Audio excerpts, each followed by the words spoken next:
Hi, I'm Robert Osborne. Since Monday, we've been introducing you to some of the TCM's biggest supporters. TCM fans of all ages, the people responsible for the success TCM has had during the last 20 years. And with me right now is another TCM fan and quite a TV personality in his own right. Somebody I watch on a daily basis, in fact. He's Petri Hawkins Byrd, better known as Judge Judy's loyal bailiff, Officer Byrd. Officer Byrd, I can't tell you what fun it is to have you here. It is a pleasure to be here and to meet you again. Again, yes. That's right. Petri has selected a very interesting drama starring Sammy Davis Jr. as a jazz trumpeter. It's a movie we haven't shown on TCM before called A Man Called Adam, released in 1966 and co-starring Ossie Davis, Cecily Tyson, Louis Armstrong, Peter Lawford, and Frank Sinatra Jr. Quite a cast. And before we get into the movie, I just have to say, I am so addicted to your show, as I've told you before. Yes, indeed. I just think it's such an addictive show. And she's no nonsense. And I was so pleased to find out you were a big TCM fan. Oh, huge and we met fan. at the film festival, That's right. and you've been to our film festivals and everything Enjoyed like that. myself the past 3 film festivals. Yeah. And when did you become such a movie fan? Wow. You're so knowledgeable about film. I became a movie fan. My mother has a sister named Pat, and my Aunt Pat is about 7 years older than I am. And so when she was a teenager, her and her friends would always go to the Saturday matinees.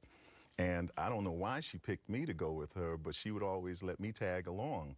And so I saw when they re-released the 10 Commandments. I remember sitting in the theater and we were flipping out when the parting of the Red Sea was incredible, and it was, you know, huge screen. It was, you know, there weren't any multiplexes then, and so we were just sitting there, man, just like flabbergasted. And I saw Sidney Poitier in A Patch of Blue, and I saw A Man Called Adam in the theater. And this movie has always stuck with me. So I've been a huge fan of. Well, I think this is a movie a lot of people don't know, and I'm so pleased you picked it because it'll introduce it to a lot of people.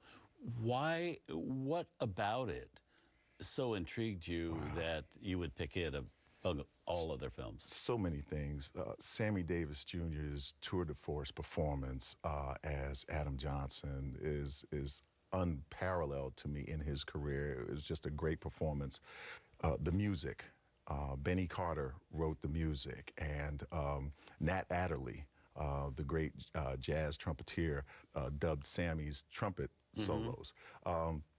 The cast is fantastic. Morgan Freeman is in a party scene where Mel Torme is walking through the party singing "And All That Jazz," you know. So, and it's just an incredible story that's set against the backdrop of the Civil Rights Movement. It was made in 1966. Most people were used to, you know, Sidney Poitier was the man at that time. And this movie, along with Nothing But a Man, is one of those movies that was seldom seen, and not given its due, but spoke to the condition of black people in America at that time. Well, I know it's a movie we've not shown on TCM before, and I'm really happy you also picked it for that reason. Yes, I did. To introduce a new movie to people. Absolutely, absolutely. Well, let's see the film. Here it is from 1966, directed by Sean Penn's father, Leo Penn, himself an actor, and this movie, one of only 2 features he ever directed. A TCM premiere of A Man Called Adam.